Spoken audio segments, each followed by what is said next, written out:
He'll protect us all and keep us from harm. Hush, little baby, still and serene. You are a Muslim, Islam's your deen. Hush, little baby, pure and small. Bismillah ar-Rahman ar-Rahim. In the name of Allah, the most merciful, the most compassionate.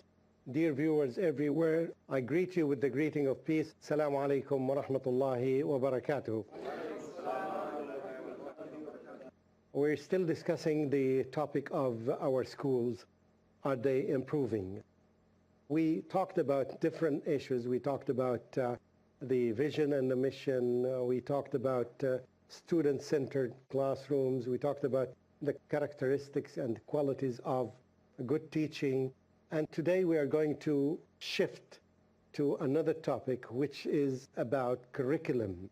All of us heard the word curriculum, but I think that it has different meanings for most of us. And today, at least, we need to communicate well, so at least we should agree on what is curriculum. And I'd like to get from you, how do you define curriculum for me? As a starting point, let's get some answers from you. Is it so challenging? What is curriculum? Curriculum is method of teaching. Method of teaching, okay. So this one thing, can we get any other? Yes, please. Everything including syllabus that is taught to the student. Okay. Everything included. Everything that's given to the students. Okay, another one. Curriculum according to me is syllabus which we are going to teach our children according to their grades or age criteria. Okay, syllabus is, curriculum is the syllabus. So now we are defining something by something harder. Okay, what else? It's a framework, basically. It's a framework in which A framework. yes. How do you see it? Is it some sort of guidelines? Is it what? It's a sort of guideline which a particular school needs to abide to. It has a particular, on that framework the school designs the syllabus. Okay. The outline of the syllabus. Any In a enrichment? broader perspective. An enrichment for that, because sometimes when we hear something, we trigger something that was cancelled in our brains and it came to life. What else? Any addition? Okay. Yeah, the definition that's common among people that curriculum is the textbook. And this is a misconception. Yeah, some people think that the textbook that we have is the curriculum. And first we need to correct this concept to understand that the curriculum is much, much more than the textbook.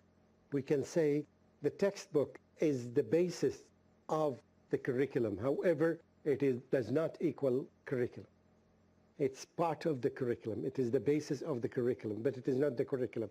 And the closest definition that I got about curriculum is here. From here, that curriculum is everything that the school provides to students. So according to this definition, we'd say that the textbook is part of the curriculum. The activities and the tasks that are used is part of the curriculum. The worksheets that's provided by the teacher is part of enriching the curriculum. What else can be? Don't want to dictate on you. Yes, please. Say one thing at a time. Sports is a part of curriculum. Sports and activities can be part of the curriculum, okay. When would it be part of the curriculum? And this applies to everything that I mentioned. When would sports to be part of the curriculum? Is there any condition around that? When proper training is implemented, not just a play around. Not just playing haphazard. When proper training is... It should be well planned, right, to serve something in the syllabus. Okay, what else can be? The field trips that the students make are part of the curriculum, right? Because they serve, some of them are educational. So those educational field trips are part of the curriculum because they enrich, right? They enrich what? Or enhance some part of the curriculum, some themes. So the students are studying something about biology. So one trip would be to the zoo, for example. The students are asked to do some assignments to answer some questions that they have when the lesson is well planned. So the students go to the zoo and try to get answers for these questions that the teacher has already prepared. This way, so it helps the curriculum. It re-enriches the curriculum and some enhancement to the textbook. What else can be? Visitors who come to schools who make some lectures. You invite a specialized person in this area or in that area, and they come to talk about this because the curriculum does not. For example, if you bring someone to talk about the scientific miracles in the Quran, right? You bring a speaker from outside. This is called enrichment of enhancing the curriculum. Okay, so this becomes part. In other words, everything that you provide, the video clips that you provide, Online classes on the internet. online classes, okay, the research that's done by the students or the teacher on the internet is part of the curriculum. The annual day celebration. The what? Annual day celebration. Yes, the celebrations you do in the school. The Eid celebration, the Ramadan celebration, whatever celebration. Personal hygiene and cleanliness. Wonderful, yes.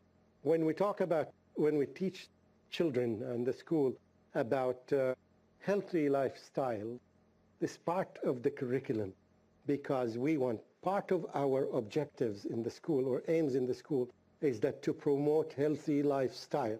So it becomes part of the curriculum, particularly if you link it with some lesson, some in science, okay? Taking part in debates and seminars. Definitely, debates and seminars, okay? Discipline, the basic discipline that we teach the children. The discipline that we teach the children, yes, whether in the assemblies or anything. Participation in inter-school competitions. Yes, school competitions and outside school competitions as well. Yes, visits that happen from the school to other schools and receiving visitors from outside. And the condition is that it should have something related to education. It should reinforce the education of the student. So in other words, yes, if you have, comment if you have. Projects and assignments. Of course, projects and assignments.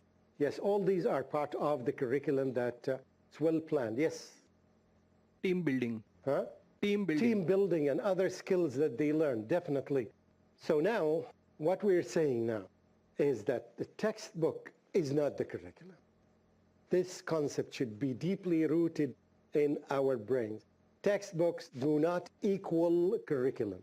They are not equal. They are something different. They are part of a whole. The textbook is the basis of the curriculum. It may represent 15%, may represent 60%, but it is not equal with the curriculum. Is this concept clear? We need to live on this because we need to remove the previous concept that we had, which is the textbook is the curriculum.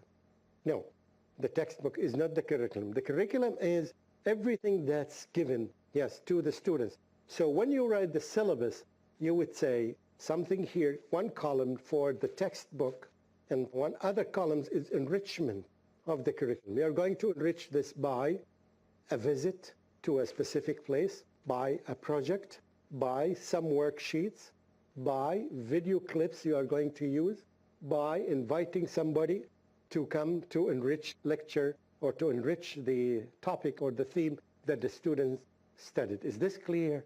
It sounds clear, but we usually, again, when we go to our classes, we will find ourselves attempting to say that it is the textbook. It is the textbook. It's not. Textbook plus. And that's why sometimes when you see the books of the teachers, when they have it, or they have the book here, and they have all the comments or a paper that's written here, how to enrich this curriculum. Or you will find this very clear in the lesson plan. The plan of the lesson, you would find that one part of it is enriching the curriculum. All the items that we mentioned before, we will find them in the lesson plan. And I will tell you one episode about the lesson plan. So you collect all the pieces together. What do you expect to see in the lesson plan? Okay, now we agreed on this. Do you review the curriculum in your school? Yes, no, 50-50. When is the last time you reviewed the curriculum? 20 years ago? Last year, what did you do? Tell me exactly, what did you do to the curriculum? How do you review the curriculum? I want somebody to explain this to me. In every year in the month of May, we, alhamdulillah, here in Mumbai, Chennai or Mumbai team get together with Dr. Zakir Naik. Alhamdulillah, we review all the syllabus, all the subjects, all curriculum. These are basic on annual report. Okay, so you reviewed them to make an annual report. Good, it's good to hear that. We'll take a break and come back with smiles on your faces and my face as well. Assalamu alaikum wa rahmatullahi wa barakatuh. Hush, little baby, breathing so calm.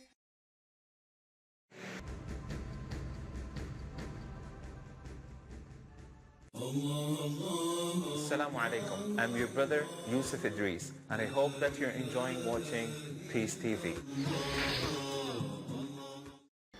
Hush, little baby, breathing so calm. Welcome back after the break. We were discussing the issue of reviewing the curriculum, and we got a comment here that he reviewed the curriculum last year in May. And I want to know, why do we need to review the curriculum? Why do we need to do that? What is the purpose of reviewing the curriculum? There's no one direction for the curriculum to be correct. To be correct? Correct. Yeah. So we try to review to see whether we can improve on it, whether it is functioning. Wait a minute. You're talking about two issues here. We want to guarantee that is correct. This is one thing. Okay, the other one is what? To review and improve if there is any faults To there. improve it. Okay. What do you mean by to improve the curriculum? What do you mean? It is to remove the loopholes. Oh yeah? Now we are talking. Sometimes there are loops in and loopholes. Because as I see the monitoring. And we need to, yes, when we review this, we write these comments, or here, we need to avoid this because sometimes there are some gaps in the curriculum. Wonderful.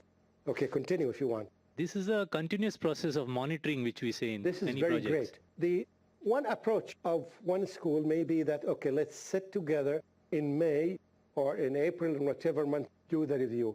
Another way of doing it is what? An ongoing process. It would be the teacher, while you are teaching the curriculum, right? You have the textbook and you write your comments beside. And that's what we really, when we see the textbook of an effective teacher, a wonderful teacher, we see all these comments on the curriculum. There's no need for this exercise. This exercise had been repeated. It does not add to the student. You need to write your comments. This exercise is, but there is a gap between these exercises, or there is a gap between these two lessons. Something should be inserted here. We love to see the textbook of the teachers, right, have all these comments on that. So now we talked about gaps. What else do we observe while we are reading the curriculum or reviewing the curriculum? It's noticed that generation grows as the time passes. It's very important that you grow with generation as it's growing.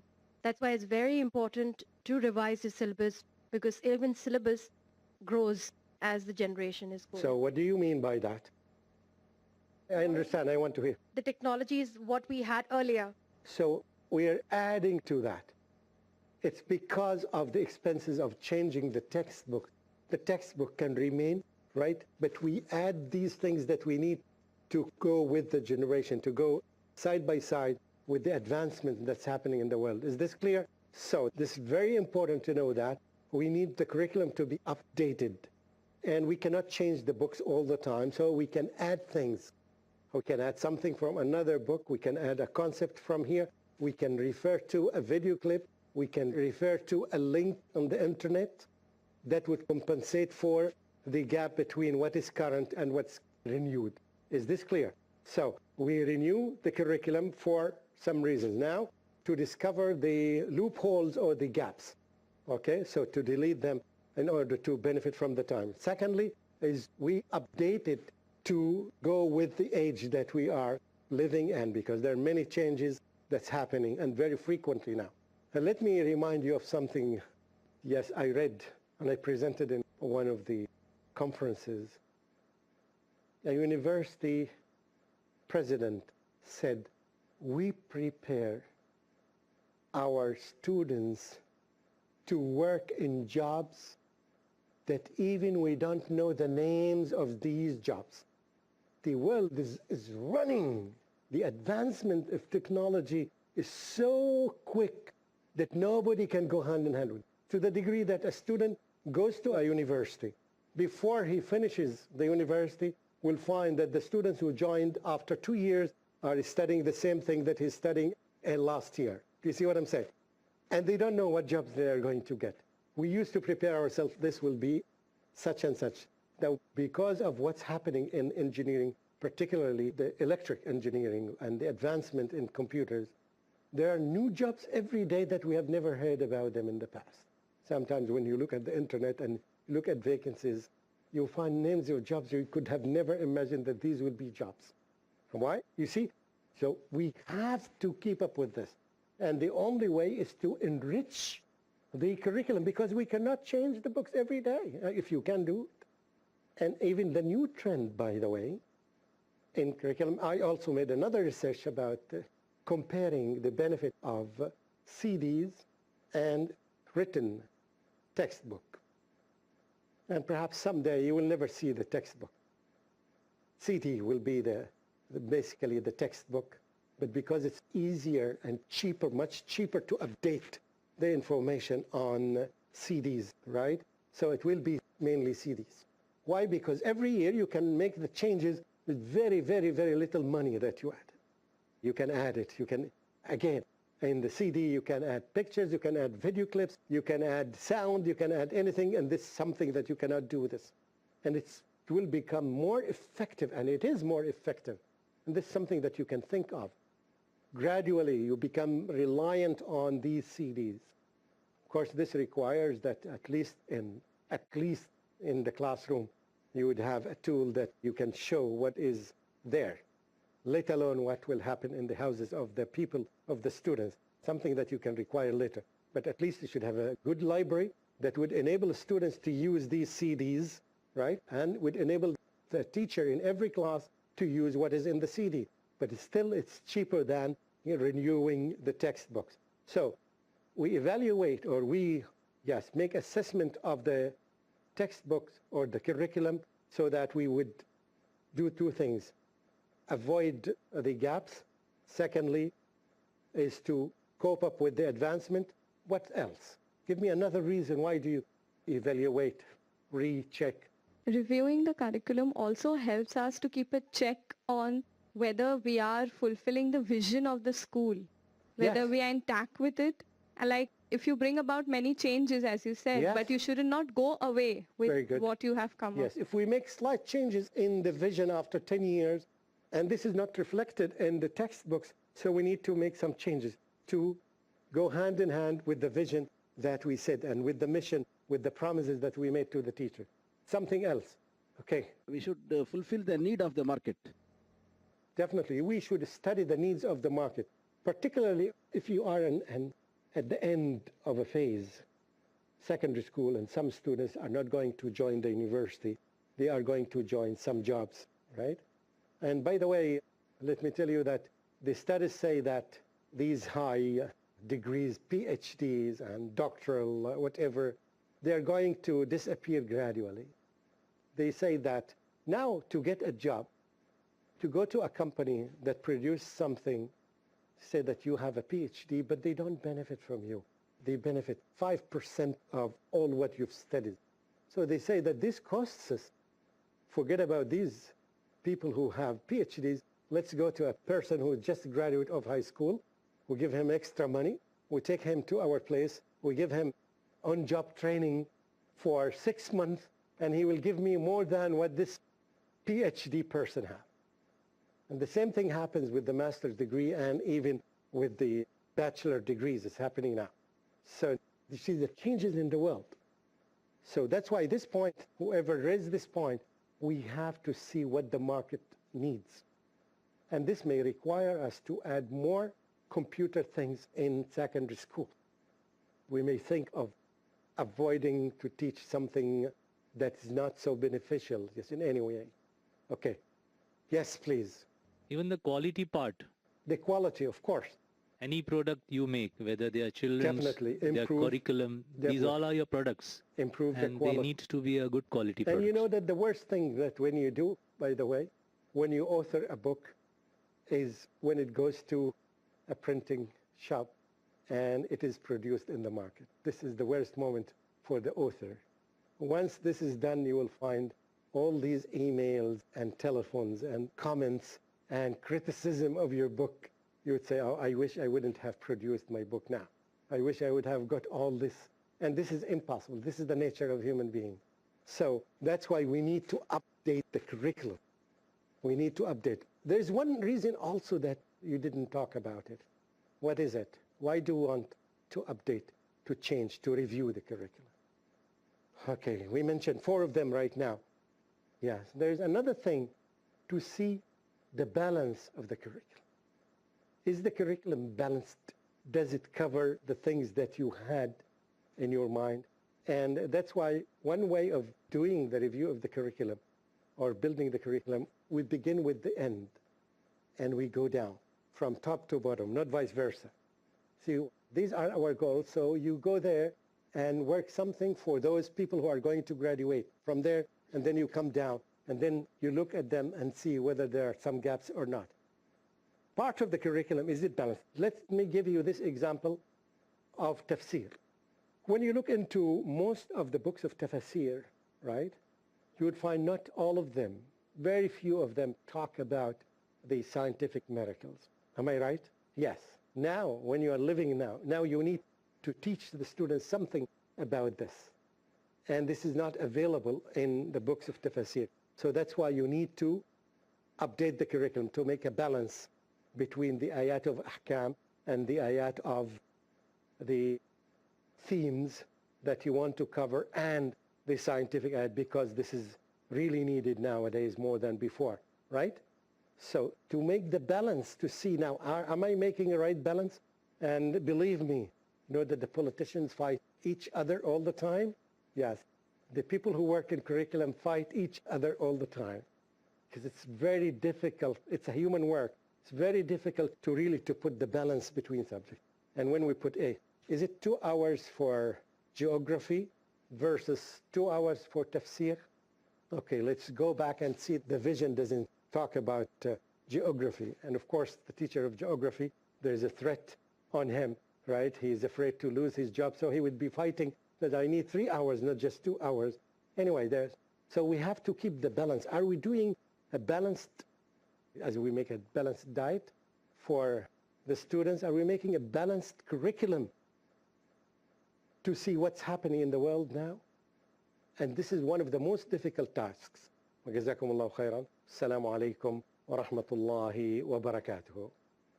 Little baby, pure and small, he created you, he created us all.